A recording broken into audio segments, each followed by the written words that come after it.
Dobar dan, 5. razred. Evo nas u novom tjednu, nastave na daljinu. Nadam se da ste dobro. Evo, preživjeli smo potres. Mi smo još dobro u odnosu na ljude u Zagrebu. Tako da, ako nas slučajno gledate, držite se. Mi smo uz vas, koliko god možemo biti. Pozdrav svima koji su pomagali u Zagrebu, navijačima Dinama, drugim navijačima, vatrogascima, policajcima, ljudima koji rade u bolnicama, svima onima koji su pomagali. Treba pomagati. Naša današnja tema je književnost. Čitat ćemo tekst u udžbenicima na stranici 70. Imamo jedan tekst francuskog spisatelja Maurice Druona. Dakle, danas će nam trebati Hrvatski bez granica 5, naš udžbenik. Trebat će nam i bilježnica i nekakav pisaći pribor. Bilo bi dobro da imate slušalice, da možete čuti čitanje teksta. I eto, to je to. Možemo početi. Dakle, otvorili ste stranicu 70. Čitat ćemo tekst Maurice Druona, Tistu, Zelen palac. Dakle, to je ulomak iz istoimene pripovjetke koje je s francuskog prevela Ita Kovač. I prije nego što krenemo na čitanje teksta, samo ćemo baciti malo oko na manje poznate riječi, da ne bi bilo da nešto ne razumijemo. Samotnjak, onaj koji živi i radi sam, osamljenik. To biste znali. Osobit, koji je poseban, koji se ističe na sebi svojstven način. To biste isto vjerojatno znali. Sjeverac, to je vjetar koji na kopnu puše sa sjevera, trenutno je nama puše sjeverac, donosi nam hladno vrijeme. Kompliment, riječima je iskazana pristojnost i naklonost prema komu. Ružičnjak, lijepa stara riječ koja znači vrt zasađen ružama. Karanfil, biljka raznobojnih cvjetova. Ako ne znate, izgooglajte, ali sigurno znate kako izgleda karanfil.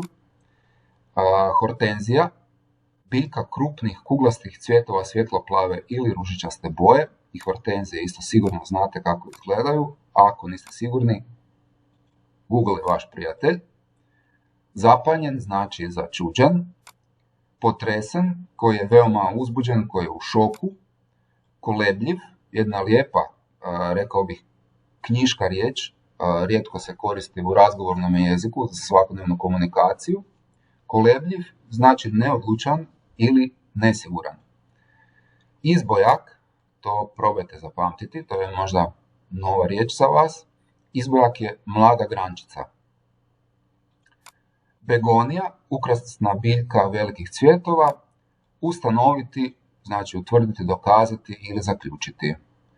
Eto, ako vam koja riječ nije, ako si koju riječ niste zapamtili, imate riječnik manje poznatih riječi, pa usput dok slušate čitanje teksta ili ako čitate sami, samo pogledajte u riječnik, bacite oko, dobro će vam doći.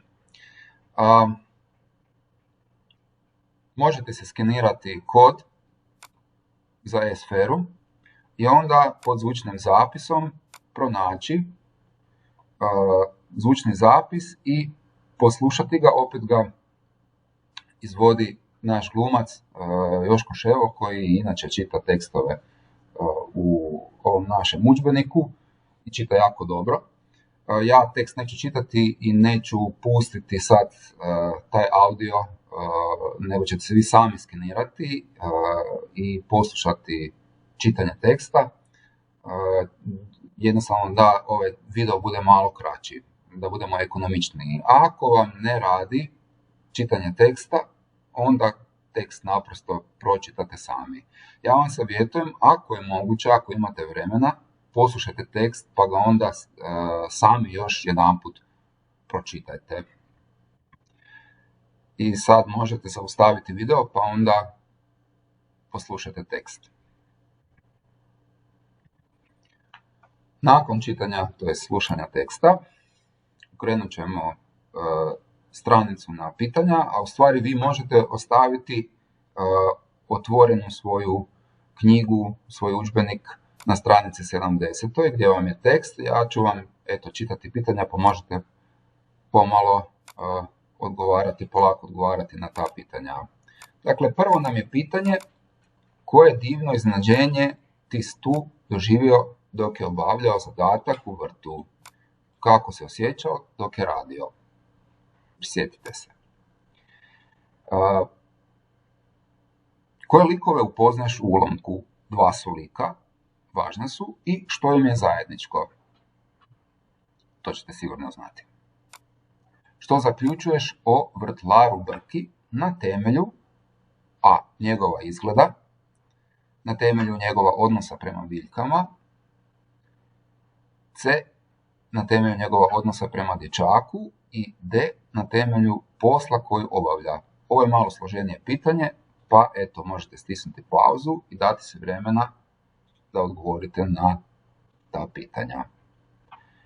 O likovima u književnom dijelu možemo dosta toga zaključiti iz njihovog izgleda, iz njihovog odnosa prema svijetu u kojem žive, iz njihovog odnosa prema ostalim ljudima, ostalim likovima i iz njihovog posla koji obavljaju. Treći zadatak, koji je zadatak ti tu dobio? Što je otkrio o zemlji koja mu je bila potrebna za sadnju? To je ključno za razumijevanje ideje dijela. Četvrti zadatak. Što se čudesno dogodilo kad je Tistu završio posao? Koju je rečenicu vrtlar ponavljao kad je uočio neobičnu dječakovu sposobnost? To morate pronaći u tekstu. Dakle, uzmite tekst u ruke i odgovorite na pitanje koju je rečenicu vrtlar ponavljao kad je uočio neobičnu dječakovu sposobnost. Peto pitanje. Što znači da Tistu ima zelene palce? A. Biljke koje posadi procvjetaju jer dječak uživa u poslu koji obavlja, ili b. sve što dotakne postaje zeleno? Objasni odabrani odgovor. Ovo nam je ključno za objašnjenje jednog književno-teoretskog pojma koji smo učili već na početku školske godine. Sjetite se prenesenoga značenja. Dakle, što to znači da Tistu ima zelene palce? Odlično. Pitanja smo riješili. Sad ćemo uzeti bilježnice, pa ćemo si zapisati nekoliko bilješki o ovom tekstu. Prvo ćemo se pokušati prisjetiti koji sve književni rodovi postoje. Sjetite se, ima 3 književna roda: lirika, epika i drama. Dakle, moramo odrediti kojem književnom rodu pripada ulomak. Moramo se prisjetiti koje su i karakteristike književnih rodova.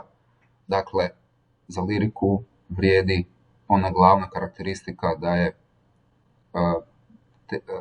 prevladava u tekstovima osjećajnost. Za epiku vrijedi ono prevladavanje priče i događaja, znači pripovjedanja. I za dramu vrijedi prevladavanje nekakvog dramskog sukoba među likovima. Pokušajte odrediti književni rod. Taj književni rod koji ćete zapisati u bilježnice kao natuknicu i kratko objasnite. Ako niste sigurni, imate svoju knjigu, pokušajte pronaći negdje prije gdje smo radili književne rodove, pokušajte pronaći neke informacije, pa snađite se. Drugi zadatak, pronađi 2 rečenice kojima su opisane vrtlarovi brkovi, kojim su riječima prenesenoga značenja predočeni brkovi. Dakle, riječi prenesenog značenja nisu u svom osnovnom značenju, nego imaju neko drugo značenje i to je zapravo jedna karakteristika književnosti koja se stalno provlači kroz sva književna djela, bez obzira radili se o lirici, epici ili drami. Dakle, uvijek u književnosti postoji to preneseno značenje koje mi pokušavamo protumačiti i tek kad ga protumačimo, kad ga shvatimo, mi zapravo možemo iščitati književno djelo. Vrtlarovi vrkovi, preneseno značenje, dakle molim da stavite i natuknicu vezano za to. Treći zadatak koji ćemo isto zapisati, navedi primjere iz ulomka za sve 3 pripovjedne tehnike. Prisjetimo se, pripovjedne su tehnike, pripovijedanje, opisivanje i dijalog. Pripovijedanje je dakle pripovjedna tehnika u kojoj pisac, književnik, pripovijeda neku priču. Dakle, ima neke likove, ima neke događaje i onda govori o nekim akcijama koje se događaju, o nekim interakcijama, znači nekakvim međudjelovanjima likova. Opisivanje, ono služi za dakle, pokazivanje kakvi su likovi ili pokazivanje u kakvom se prostoru događa radnja. U opisivanju nema tog pripovijedanja, nema te naracije, nema te akcije. Kod opisivanja se onako sve se malo uspori i pisac nam pažnju skrene na neki detalj koji želi opisati. I treća pripovjedna tehnika, dijalog, isto tako možete se prisjetiti, to je naprosto razgovor među likovima. Dakle, pokušajte pronaći primjere za te pripovjedne tehnike u ulomku koji smo čitali. Nakon svega ja vam preporučam još da pročitate i sve ostalo što vam piše u vašem udžbeniku, a isto tako da si pročitate ovaj mali tekstić o jednom od najvećih skladatelja svih vremena, austrijski skladatelj Wolfgang Amadeus Mozart. Vrlo je zanimljiva ličnost i njegovu glazbu ja bih vam preporučio da slušate u ovim čudnim vremenima, možda će vam malo pomoći da se smirite, da malo dođete k sebi. Uglavnom, pročitajte, postoji poveznica između Mozarta i između ovog našeg glavnog junaka iz teksta, dakle ovog našeg Tistua. A nakon svega, u linku ispod ovog filma na YouTube kanalu nalazit će se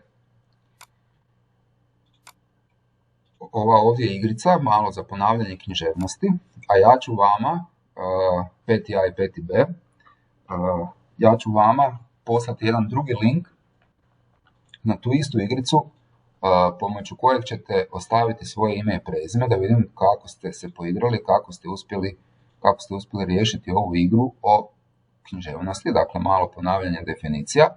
Pokazat ću vam kako se igra.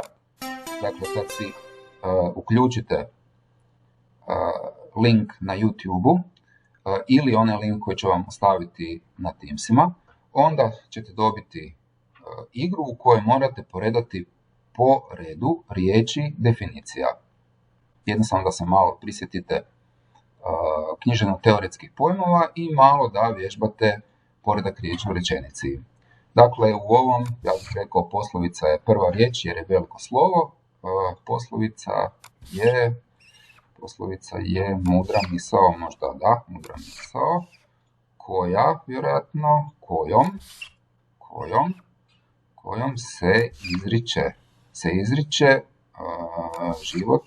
životno iskustvo, opomena ili savjet, međutim, očito je savjet prije opomene, savjet ili opomena. Eto, to je to. Nakon što riješimo jedno, možemo ići na drugo.